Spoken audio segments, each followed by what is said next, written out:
raising concerns to the Inspector General in 2005 at CIA that they were being asked to potentially commit human experimentation through the required monitoring rule to study the efficacy and the quote-unquote safety of the tactics. Additionally, the report shows two senior former CIA agents were asked to do an independent review of the CIA interrogation program and declined to assess the efficacy because they said it would, quote, violate federal policy on human subjects research. What we see clearly in this report is that the Office of Medical Services role evolved from the time of the U-Bybee memo in 2002 and 2003 into something very different by the Bradbury memo in 2005. They were actively engaged in collecting data and assessing the potential impact, the harm of these tactics. That role can constitute research and can constitute a violation of international war crimes prohibitions on human subjects experimentation, because what they were doing was unrelated to the medical care of detainees, and it had no clinical precedent, and it involved the analysis of identifiable data from detainees who were being tortured. So what does this evolution indicate to you?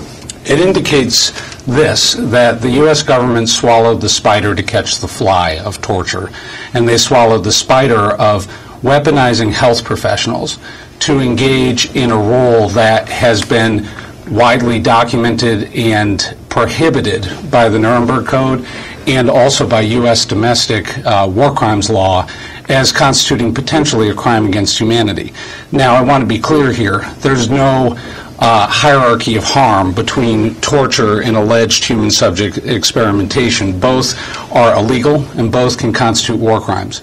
But the fact here is that we now see clear evidence of the essential integral role that health professionals played as the legal heat shield for the Bush administration, their get-out-of-jail-free card. So let's talk about the different professions. Yes. We've talked to you a lot over the years about psychologists, and we've done several big segments in the last few weeks. We know about the psychologists Bruce Jessen and James Mitchell, yes, and their role in the torture. But talk beyond these two men as the attempt is made for them to be isolated, the role of the American Psychological Association, the largest association of psychologists in the world, but then beyond that, psychiatrists, doctors, nurses. I think there has often been this narrative that Mitchell and Jessen were sort of the lone gunmen of torture, that they, were doing this out of their garage. They were operating inside a superstructure of medicalized torture.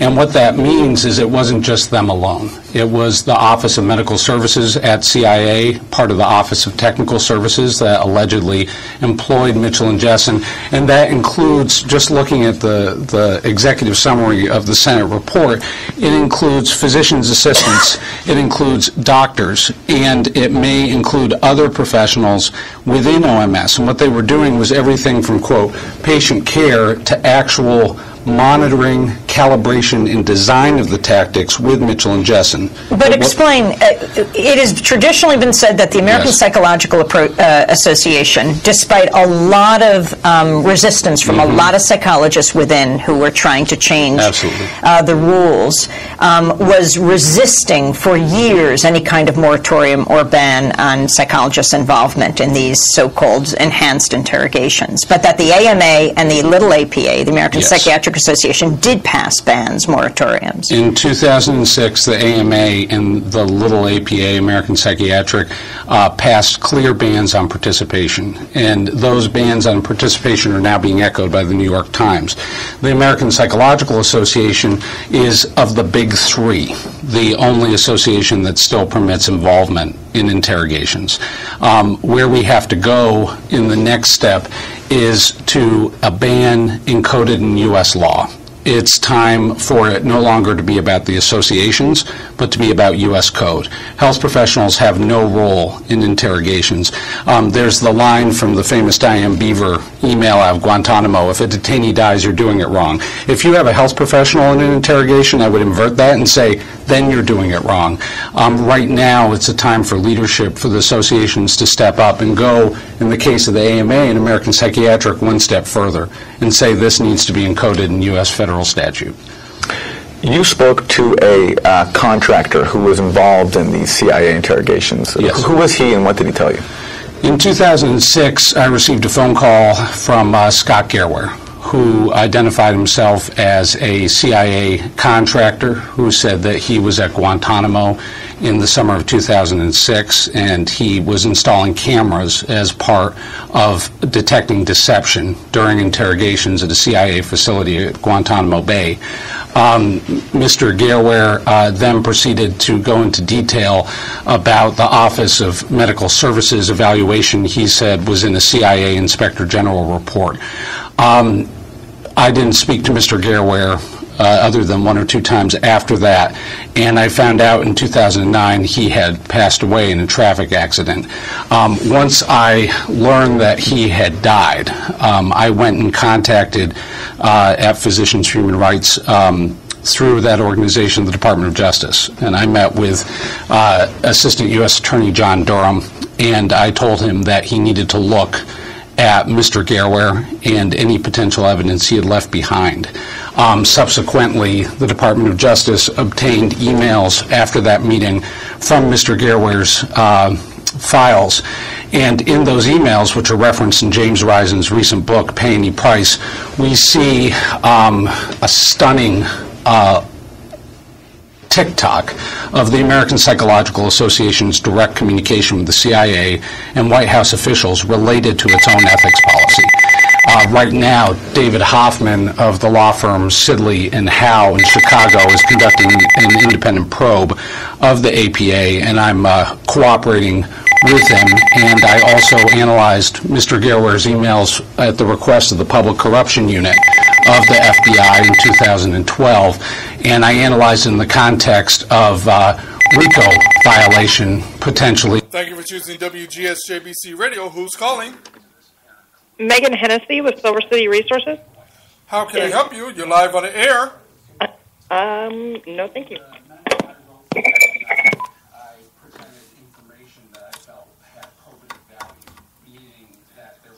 For an official investigation by the Bureau. The issue that we encountered then is that the information I had, which was not only Scott Gerwer's emails but other additional evidence in my possession, was outside the statute of limitations of U.S. RICO Code, 18 U.S.C. The hope here is that with David Hoffman's investigation, new evidence can be unearthed, and the hope is that if it falls within the statute of limitations, he'll refer it to the Department of Justice. And you think it suggests that? I think it definitely suggests that.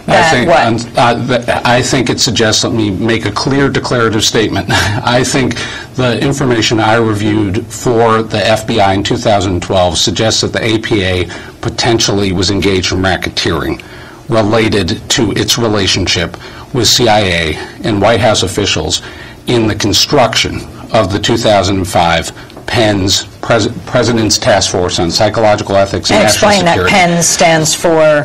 PENS is the President's Task Force on Psychological Ethics and National Security, which basically encoded in APA policy the observation, the monitoring, the direct involvement role for psychologists in national security interrogations that we now know at that time involved torture. What we see from Jim Risen's reporting, based on the emails I also reviewed, is clear concealed contacts between officials who were directly in the policy chain of command and the operational chain of command at CIA related to this program, were helping in one case to literally write the PENS report. It wasn't just that they were passing Post-it notes. They were literally writing the text of the document. We had Jean Maria Riga on Democracy Now! Years ago. Hero. Right. She was in the PENS panel to her own shock. She's an oral historian of military psychologists, and she's sitting there in this meeting, and she starts to take notes. Psychologists are known for taking notes, and she's told to put her notes away, and before she knew it, she's handed the final report that she is supposed to sign. And if you're trying to cover something up, don't give Jean Maria Riga a notebook. The fact of the matter is that there's one conclusion that you can draw, is that unlike the American Medical Association, the American Psychiatric Association, which had public processes on this issue, processes that I was involved with that were public meetings in Chicago in 2006, not only did the APA do it behind closed doors, they did it with direct contact and follow-up, it appears, based on Jim Reisen's reporting, with the very officials who were in the operational and the policy chain of command. And the question is why? Why did it have to go that way? And I hope that Mr. Hoffman and his investigation can help answer that question. On top of the policy part, helping draft guidelines that would enable torture, can you talk about how a health professional would actually physically abet the interrogation of a prisoner? It depends on the profession. In the case of physicians, what we see in the now well-known heinous example of quote-unquote rectal feeding is that the physicians themselves, in addition to the well-known psychologists Mitchell and Justin, who were mentioned before by Amy, appear to have been involved in the designing of tactics that were intentionally inflicting harm. In the case of psychologists, there appears to be additional psychologists beyond Mitchell and Jessen, who would be called operational psychologists. There were support psychologists who were conducting evaluations and serving in OMS.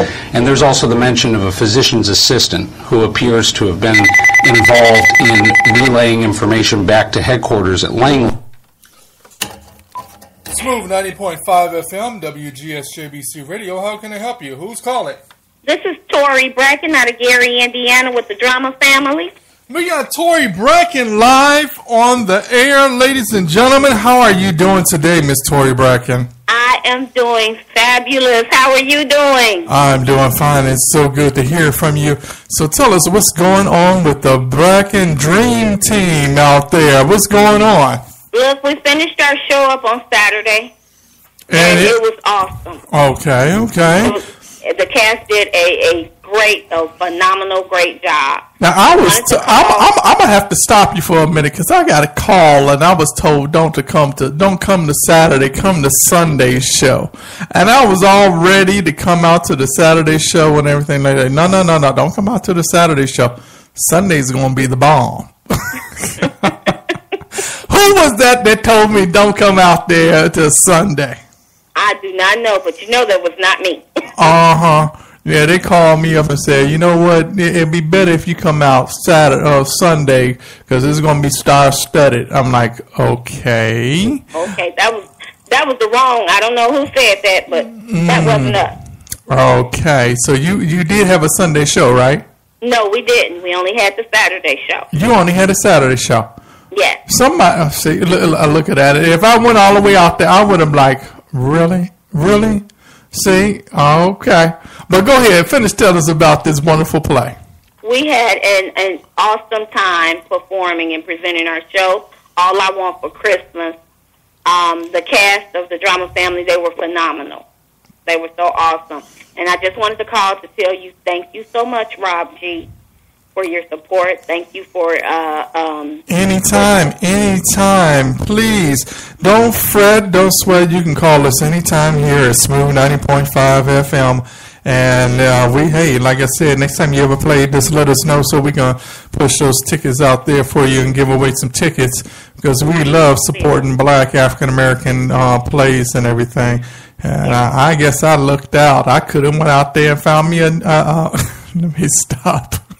I was going to say something else, but I was going to say maybe I was going to find me a wife or something out there at a play. There are wives out there, we have plays that are geared like you said, you have wives out there already. I ain't trying to get somebody else's wife. I said that wrong. That didn't come out right. Yeah, you're live on the air now, Miss Tori. You can hear that, ladies and gentlemen. Tori is trying to hook up Rob G with somebody else's woman. We need to make that another play. How to hook up how to hook up a radio jock with a married woman. We do not endorse that. It came out wrong ladies and gentlemen. Yeah, it came out wrong. Yes. So what my mic was open. I didn't know. You got open mic. So say whatever you like. Open mic. But I did. I wanted to thank you. I wanted to thank Victor Gully for your support.